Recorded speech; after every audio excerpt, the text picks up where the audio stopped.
салом дӯстон, дишаб яке аз камтарин ҳолатҳое буд ки дар Лигаи Чемпионҳо мо шоҳиди сенсатсияи бузург нашудем.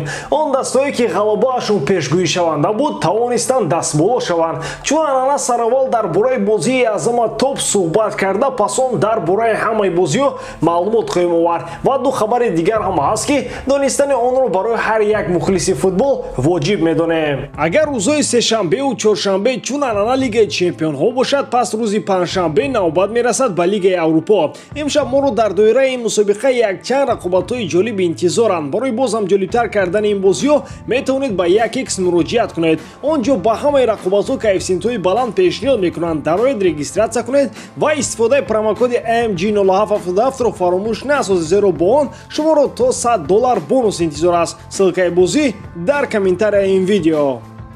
Рақобати асосии бозиҳои шаби гузашта дидори Ливерпул ва Атлетико дар Энфилд буд. Атлетико дар бозии аввал яке аз он дастаҳое шуд ки дар мавсими ҷорӣ Ливерпули ба паҳлавони бузург монандро хеле ғам дод. Интизор мерафт ки дар Энфилд шогирдони Симеоне метавонанд бозии арзандаро пешниҳоди шербачаҳои Клоп кунанд. Дар асл кулан чизи дигарро дидем. Ин бозӣ ба Симеоне ки хатти дифои дастаи ӯ дар қатори беҳтаринҳо дониста мешавад, собит кард ки дар вазорати мудофиааш бояд тағйиротҳои ҷиддӣ ворид шаванд. Гузариши Жота бемушкилӣ аз байни дифоъгарон нишон дод ки бояд хатти муҳофиза куллан тағйир ёбад. Пеш аз ҳама ин гапҳо ба Филиппе рабт доранд. Гап на танҳо сари корти сурхи ӯ меравад. Моҷарои асосӣ заиф будани ӯст. Дар голи дуввум Филиппе ба ҳайси тамошобин мушоҳида кард ки чӣ гуна Садио Мане голи дуввуми мерсайдиҳоро ба самар мерасонад. Дар нимаи дуввум Жота ва Суарес тӯбро ба дарвоза ворид карданд ки ҳарду бо сабаби офсайд нораво дониста шуданд.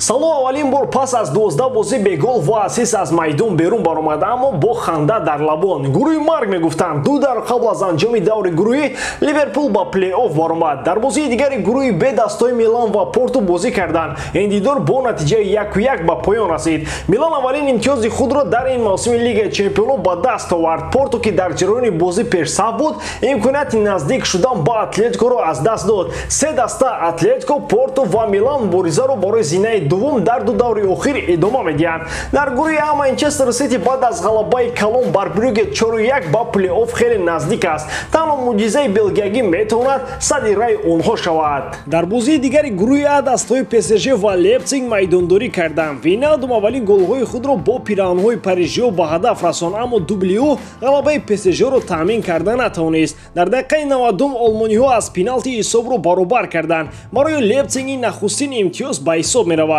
Сити, ПСЖ, Брюге, Лейпциг бо ҳамин тартиб дастаҳо дар гурӯҳ қарор гирифтанд. Дар даври навбатии гурӯҳӣ мо шоҳиди бозии топи Манчестер Сити, ПСЖ мешавем. Брюге фаворити асосӣ барои Лигаи Аврупо маҳсуб мешавад, вале мусовии ПСЖ ба дастаи кишвари Белгия вариантҳои мондан дар Лигаи Чемпионҳоро ҳам дод. Барои ғалабаи Сити бар ПСЖ ва пирӯзии Брюге бар Лейпциг лозим аст. Дар ин сурат бозии даври шашуми гурӯҳӣ байни дастаҳои ПСЖ ва Брюге дар шаҳри Париж бозии баробар ба финал ҷиҳати баромадан ба даври яккашниҳоӣ хоҳад шуд. Лейпциг бо Лигаи Чемпионҳо хайрхуш кард. Ягона умеди онҳо ғалаба дар Брюге аст ки имкони баромадан ба Лигаи Аврупоро медиҳад. Дар гурӯҳи С дастаи Аяксро хатти плей-оффро барои худ таъмин намуд. Дастаи нидерландӣ бо нишон додани бозии олӣ Боруссия Дортмундро шикаст дода фаворити пинҳонии мусобиқа мемонад. Дар бораи ҳамлагари даста Себастьян Аллер танҳо ҳамин чизро бароятон донистан кофист. Дар мавсими нахустини худ дар Лигаи Чемпионҳо 7 гол дорад ва ин танҳо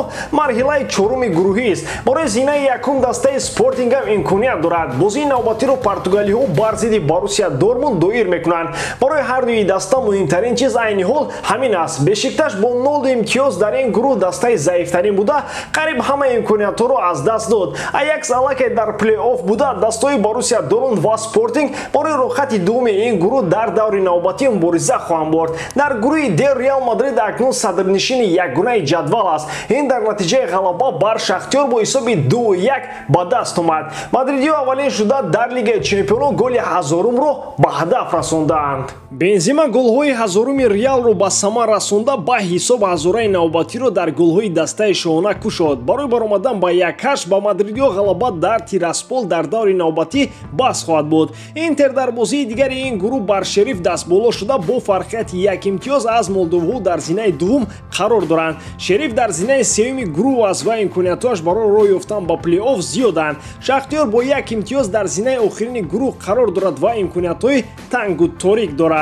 Ҳамагон бовар бар он доранд ки сармураббии навбатии дастаи Барселона Хави хоҳад буд, аммо Хави айни ҳол дар дастаи Ал-Сад ба ҳайси сармураббӣ кору фаъолият карда истодааст. Директори генералии дастаи кишвари Қатар ишора кардааст ки дар чунин марҳилаи муҳими мавсим даста наметавонад Хавиро иҷозаи рафтан диҳад. Стади Каталонӣ барои гуфтушунидҳо ба кишвари Қатар рафтанд. Дастаи Ал-Сад аз оғози пайдошавии хабарҳои рафтани Хави ба Барса мавқеи не ва рад гуфтаниҳои худро рӯш шуд ишора намуд. Аммо ҳама бовар доранд ки дер ё зуд Хави ба Каталония бармегардад. Тибқи хабарҳо мутахассиси Испания аллакай чанд бозингарро пешниҳод кардааст ки бояд дар дастаи ӯ бошанд. Аввалтар аз ҳама гап сари Эрлинг Холланд меравад. Тобистони оянда ӯ метавонад бо нархи 75 миллион евро харидорӣ шавад.